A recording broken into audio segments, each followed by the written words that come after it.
Ka përfunduar asambleja përgjithshme zgjedhore e shoqatës rajonale të futbollit Shkodër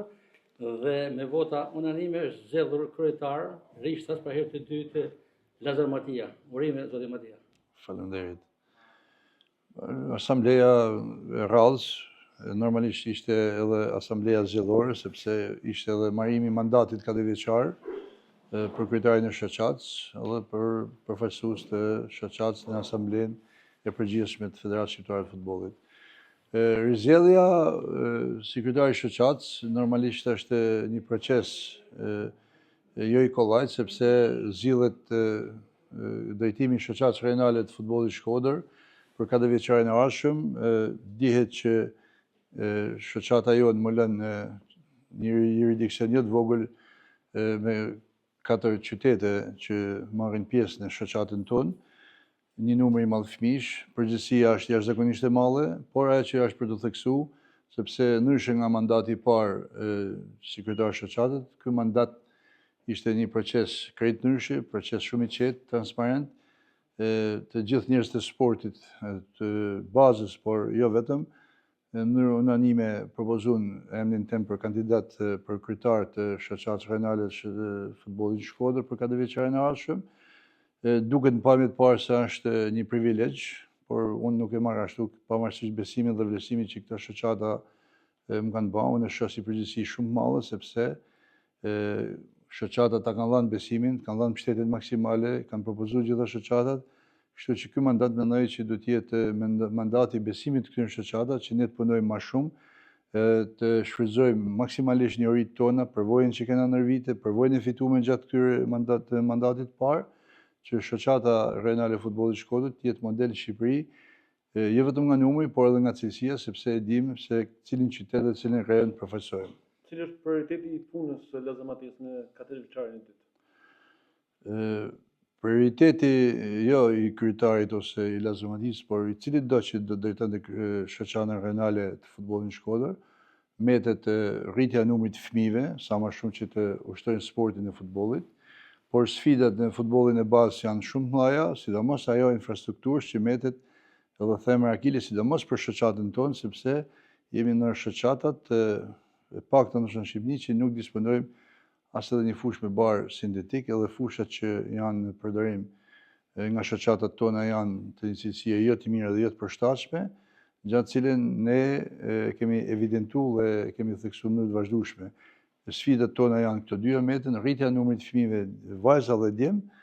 dhe infrastruktura. Ne do të bëjmë pamujtjen që të inkurajojmë bizneset, shoqatat, por edhe bashkëpunimin me pushtetin vendor, edhe të bëjmë presionin në thojza për mirë që pushteti vendor të bëhet pjesë e zhvillimit të futbollit bazë, sepse pa mbështetjen e tyre edhe shoqata ka të pamujtën, sepse fondet janë ato që janë të limituara dhe vetëm nga Federata Shqiptare e Futbollit. Prandaj objektivi jonë kryesor mbetet përveç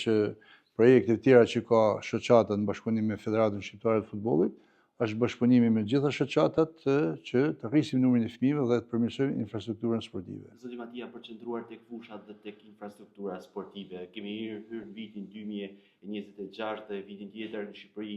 dhe edhe në Shkodër paktën përflitet që do zhvillohet Europiani i 21 vjeçarëve. Nga Bashkia Shkodër paktën deri këto momente nuk është ndërmarrë asnjë hap për ndërtimin e asnjë fushë. Shoqata rajonale e futbollit ka bërë ndonjë kërkesë pranë bashkisë, pranë institucioneve lokale për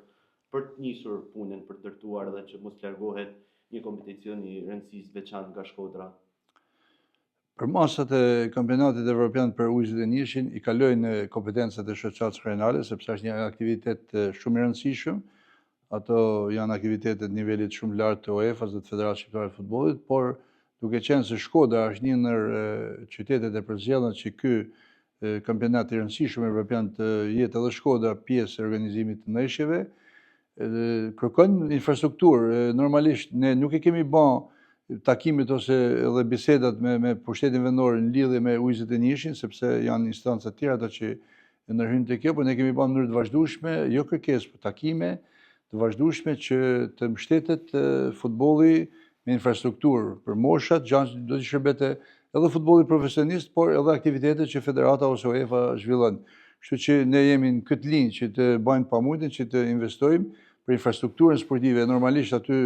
Qose infrastruktura është e përshtatshme, normalisht duhet të shërbet edhe kampionatit evropian. Por është i temë që mund të zërohet nivelet tjera, kështu që për shoqatën tonë metet gjithmonë ndërtimi i infrastrukturës për të shërbyer ekipeve të moshës, se nuk janë pak se janë, siç thash edhe më përpara në asamble, po kalojnë numri 2000 fëmijëve që ushtrojnë sportin e futbollit në shoqatën tonë dhe infrastruktura është një problem jo i vogël. Si president i suksesshëm i vllaznisë futbollit femra, disa vite radhë kampion i Shqipërisë, i provoj pozitive tashmë si drejtues i shoqatës rajonale, mandati i dytë. Mendoni që ndikojnë pozitivisht njëra me tjetrën, këto dy suksese? Patjetër që kanë lidhje, kanë ndikim, sepse është një përvojë e gjatë, përvoja me ekipin e futbollit të femrave, por është ndryshe futbolli bazë, futbolli i fëmijëve, sepse ketë bashkë me moshat vogla, ketë bashkë me akademi që janë në proces të ndërtimit, proces të rritjes tyre, kështu që kanë lidhjet përbashkë, kanë pasionin, kanë dëshirën, kanë përvojën që është fituar në vite dhe kjo përvojë normalisht që ndoshta edhe shoqata që më kanë propozuar mua i ka bindë që ajo përvojë e mirë me ekipin e futbollit të shërbejnë edhe shoqata. Mendoj që përvojën e kena, mbështetjen e kena marrë maksimale, dashamirësia nga gjithë, ne do të bashkëpunojmë dhe do të jemi transparent për çdo gjë që do të bëjmë si shoqatë, sepse ne përdorim shpesh që ne kemi shoqatën, zyra shoqatës rajonale, por ajo zyra shoqatave rajonale faktikisht dhe zyrën e shoqatës rajonale tonë do ta kthejmë në zyrën e shoqatave, sepse kështu mendojmë do t'i shërbejmë më të smirit edhe fëmijëve të rajonit tonë. Për një ecuri të suksesshme të shoqatës tuaj, natyrisht se ka shumë rëndësi mbështetja e Federatës Shqiptare të Futbollit. Si janë raportet me këtë institucion dhe me presidentin Duka? Shoqata rajonale e futbollit në Shkodër në mënyrë të vazhdueshme e ka propozuar zotin Duka si president federatës dhe ka kënë para të kjo, kështu që marrëdhëniet nuk kanë nevojë për diskutim. Presidenti i federatës është presidenti i gjitha shoqatave dhe gjithë futbollit shqiptar, kështu që marrëdhëniet janë me gjithë shumë të mira, por ne kemi atë privilegjin sepse që në mandatin e parë Shkoda ka propozuar vazhdim ta mbështesë. Kjo nuk do të thotë që janë punë të zgjidhura, ne do të punojmë se kjo mbështetje që ne i japim ose edhe reciprociteti që na kthen federata ne do të përkthehen në punë në terren, sepse fjali me rrera dhe puna është e që metë. Kështu që ne kemi mbështetje maksimale nga Federata Shqiptare e Futbollit për gjitha projektet, të gjitha nismat dhe të gjitha ato projekte që shoqata rajonale e futbollit Shkodër mendon që i shërbejnë futbollit bazë. Shumë kush po diskutonte gjatë asamblesë sepse Lazarmatia është një Armando i dytë për futbollin shqiptar, për veriun shqiptar, duke pas parasysh sukseset e Armando Dukës dhe Lazarmatia për Shkodrën dhe rajonin shqiptar. Po s'kemi pse hekum paralele mes askërkujt, ne jemi kryetari i shoqatës rajonale të futbollit Shkodër, vlerat e presidentit Federatës Shqiptare të Futbollit dihen tashmë, ata janë edhe në kuadrin e UEFA-s e të FIFA-s, kështu që urojmë që mos ta marrin krejt presidentin FIFA UEFA, sepse pozicionet e rëndësishme që ka në FIFA në UEFA mund ta tërhequn edhe atij, kështu që kontributet edhe paralelizmat mendoj që janë dukshme, kështu që presidenti i federatës është një figurë